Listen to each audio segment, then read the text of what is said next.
So Freunde, heute schauen wir uns gemeinsam Aaron Terence Hugh genauer an. Ihr kennt den guten Mann wahrscheinlich, ist ja hier auch auf YouTube aktiv, hat sein eigenes Parfum-Label, macht aber auch Parfum-Reviews und diese Düfte sind extrem im Hype, sind sehr schnell ausverkauft und wir gucken uns heute an, was ist dran?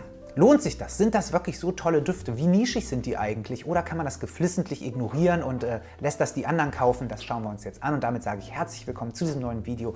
Schön, dass ihr wieder da seid. Ich hoffe, es geht euch gut. Mir geht's bombastisch. Im Keller ist jemand mit einem Hammer und einer Bohrmaschine. Ist da gerade runtergegangen. Ich bin mir fast sicher, wir werden hier heute auch nicht ohne Störgeräusche auskommen, weil diese Wohnung, also wenn es hier nicht laut ist, wenn nicht irgendwas ist, draußen jemand mit einem Laubbläser, irgendwie die Flugzeuge, die Nachbarn, die rappen oder halt der Typ im Keller mit dem Bohrhammer, dann ist es kein guter Tag. So, es ist egal, ob die Sonne scheint oder ob es regnet, ohne ein bisschen Lärm geht hier nichts. So, jetzt fangen wir mal an mit Aaron Terence Hugh. Also, was kann ich dazu erzählen? Ich suche ja immer so ein bisschen Trivia für euch raus, dass ihr euch das dann auf der Website nicht selber durchlesen müsst, weil ich das schon gemacht habe.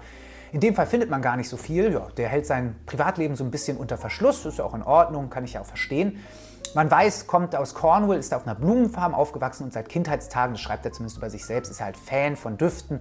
Dann da immer die Blüten auf seinem Arm zerrieben und dieses Wechselspiel aus Körperwärme und Duft, ne, hat ihn irgendwie fasziniert. Dann da sein ganzes Taschengeld für irgendwelche Essential Oils ausgegeben, sich dann das Parfümieren beigebracht und ist jetzt Independent Perfumer, hat seine eigene Brand und arbeitet nicht irgendwie nach Trends oder Vorgaben, sondern nach seiner Intuition.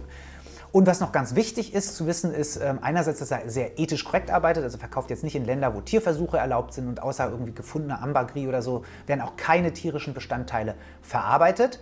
Und was auch noch wichtig ist, ist, dass diese Düfte alle so provokante Namen haben. Ja, mal Fuckboy oder Whore oder Kant, natürlich Immanuel Kant ist klar.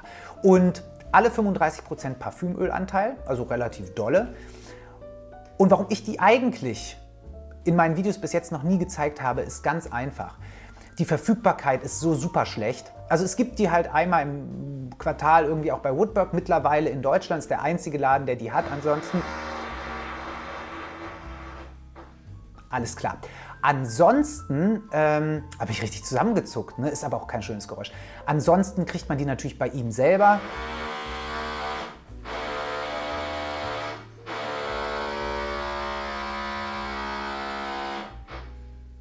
Ansonsten kriegt man die auch bei ihm selber, aber dann habt ihr halt immer Shipping, dann habt ihr Zoll, weil wir wissen ja alle, UK gehört nicht mehr zur EU und ist deswegen schwierig. Also, wie gesagt, weil die Verfügbarkeit so begrenzt ist, ist das eigentlich was auf dem Kanal hier nicht stattfindet. Und mit Influencer-Düften tue ich mich eh schwer, möchte ich eigentlich im Regelfall auch nicht vorstellen. Und da würde ich ihn jetzt einfach mal sehen. Ich meine, der Typ hat über 100.000 Abos alleine bei YouTube. Aber weil das Ding halt gerade so im Hype ist und weil so viele drüber reden und weil das jetzt auch in Deutschland verfügbar ist, habe ich gedacht, ich besorge mir zwei und die gucken wir uns jetzt an. Ich habe mir tatsächlich den Whore Blue und den Kant bestellt und so sieht das aus. So ein bisschen wie so eine, ja, das könnte so eine Sprühflasche so ein bisschen sein. Relativ simpel gemacht, aber auch ganz schön. Ist halt so ein Metallflakon mit so einer Kappe hier oben. Da gibt es auch noch den Whore Red. Und ja, der Atomizer ist so, macht er ja auch immer, gucken wir uns mal an, so ganz in Ordnung. Jetzt haben wir das hier. Ich will mir das jetzt gar nicht so in die Nüstern reinwedeln. Geht mir mehr darum, dass das jetzt nicht alles hier ins iPad regnet. Ja, simpel von der Verpackung, preislich irgendwie okay, kostet so um die 72 €. Und beim Whore ist es so, heute wird es ein spezielles Video, aber ich lasse alles drin. Ist richtig gut, weil dann wisst ihr, dass ich euch nicht verarsche, sondern dass das hier wirklich unerträglich ist. Vielleicht kann ich das Video später mal der Hausverwaltung zur Verfügung stellen als Beweismaterial. Der ist gemacht, um dabei, ich sag mal, sich im Liebesspiel auszutoben. Der soll, bei Körperwärme soll der noch extremer strahlen und stärker projizieren. Ne? Er sagt das in dem Video selber, ich kann euch das auch mal einblenden. Both of these fragrances have been designed for fucking. So these fragrances have been designed for when, as you heat up, they get stronger, radiate and imprint. And that's exactly how I design them. Es ist gemacht, um ordentlich, ne? Wenn man mal Druck auf dem Kessel hat, dann trägt man hier den Whore Blue. Und es ist ein Duft, der arbeitet einmal mit Bergamott, dann hat er so Weihrauch, Elemi-Harz, Muskatnuss, also zitrisch-würzig im Opening, Tabak und unten gibt es dann so eine ambrierte Basis mit Benzoin, Patchouli, Tonkabohne, Vanille, also so ein ganz warm, kuschelig, schmusiger Duft. Und ja, wie riecht er jetzt eigentlich? Ist es hier so ein animalisches Sexschwein? What? Oder ist das was ganz anderes? Ich muss sagen, wir können den mal aufsprühen. Ich mache das heute mal mit dem Hauttest hier. Ich war so ein bisschen, was soll ich sagen? Ich hab das schon befürchtet. Wenn man sich auch mal so die Entwicklung bei Serjoff anguckt, dann ist ja mittlerweile scheinbar der Unterschied zwischen einem Deo und einem Duft gar nicht mehr so groß. Serjoff hat ja da seine Deos gemacht und so. Und das ist hier auch so. Ich finde den im Opening, ich finde den nicht schlecht, das möchte ich direkt mal sagen, aber ich finde den sehr jung, sehr modern, sehr süß, obwohl der so zitrisch würzig sein soll. Und in erster Linie hat mich das tatsächlich an Deo erinnert. Wäre da nicht noch diese Muskatnuss, die da so ein bisschen diese Zitrik ausbremst, huiuiui, ne? Der entwickelt sich ganz schön, der hat tatsächlich einen Verlauf, also auch der Weihrauch kommt später stärker durch, auch diese Tabaknote wird präsenter, aber in erster Linie ist es wirklich ein moderner, jugendlicher Duft, der irgendwo zwischen Designer und Deo ist. Einem guten Deo, keine Frage, aber das ist jetzt was, das ist inoffensive. Also ob man den jetzt wirklich da zum Sex trägt, ich weiß nicht. Den kannst du auch ins Office tragen. Das ist wirklich nichts. Also ob du dann Versace Eros trägst oder den, das macht, glaube ich, kaum einen Unterschied, bin ich ganz ehrlich. Es ist ein schönes Ding, es ist zitrisch, frisch, würzig, so. Man macht da jetzt irgendwie nichts falsch, wenn man den kauft. Der hält auch lange, zumindest am Anfang ist auch die Sillage wirklich super stark. Also es ist ein prominenter Duft. Das wiederum wird ihn jetzt so als Büroduft so ein bisschen wieder disqualifizieren. Aber es gibt ja auch Leute, denen das komplett egal ist, sind ja mega tone-deaf so. Aber prinzipiell ist es ein angenehmer Duft, der niemanden stören wird, der nicht irgendwie mit Störnoten arbeitet, der nicht animalisch ist. Ob ihr den jetzt, wie gesagt, da unbedingt beim Liebemachen tragen wollt, müsst ihr selbst wissen. Ein ganz anderes Ding ist da schon der Kant. Man muss mal sagen, bevor ich sehen, was man im Video sagt, ne? Sonst direkt Monetarisierung im Arsch. Deswegen schreiben sie es hier KXXT Plus und das ist aus dieser Plus-Serie. Der Hoar Blue war aus der Spring Equinox, aus dieser ganz neuen, der ist gerade erst rausgekommen. Den Kant Plus hier gibt es schon ein bisschen länger. Und da muss man sagen, das ist tatsächlich ein ganz anderes Kaliber. Das ist ja ein Lederduft, ne? Und ich sag mal so, der arbeitet mit Himbeere, Safran, zumindest im Opening.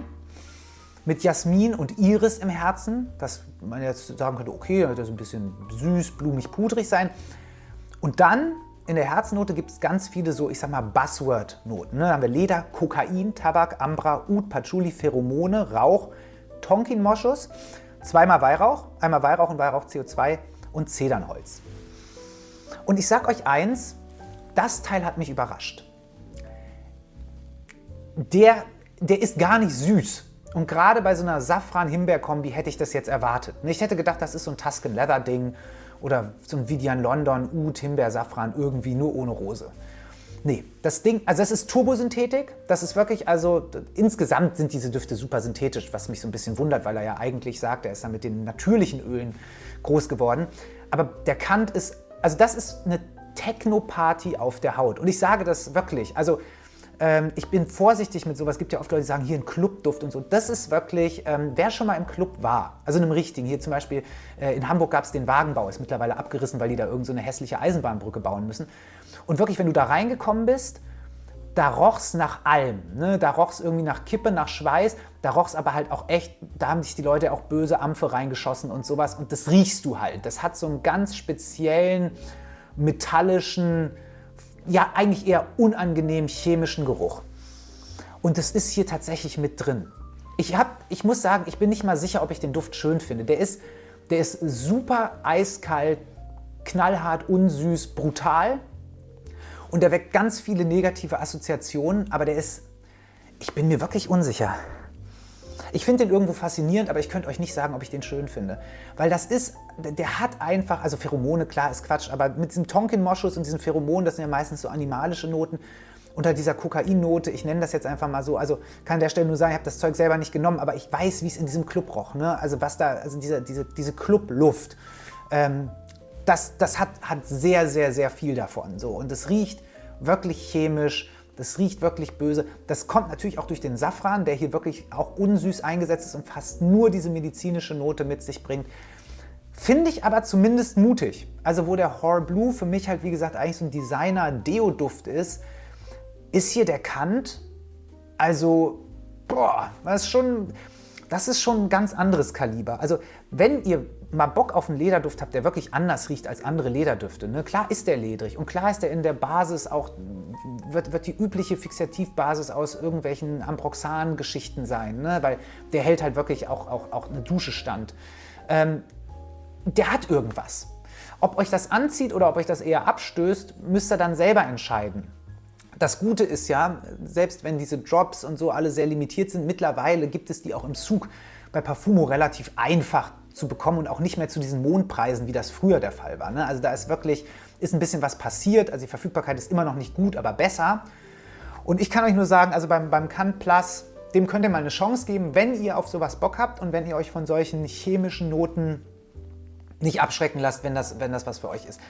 Horblue, wie gesagt, ist für mich ein Duft für, ich sag mal, eher für jüngere Damen und Herren. Weiß auch gar nicht, ob der das jetzt als Unisex vermarktet. Ich glaube schon, per se würde ich den auch eher so ein bisschen in so eine maskulinere Richtung schieben. Beide übrigens in dem Fall. Und, aber da macht man nichts falsch. Da ist man irgendwie süß, würzig unterwegs. Das hat keine komische Konnotation. Und bei dem hier, also riecht ihr halt, als hättet ihr irgendwie eine Nacht in irgendeinem Club gepennt und da euch alles in die Nase geschossen, außer Parfum.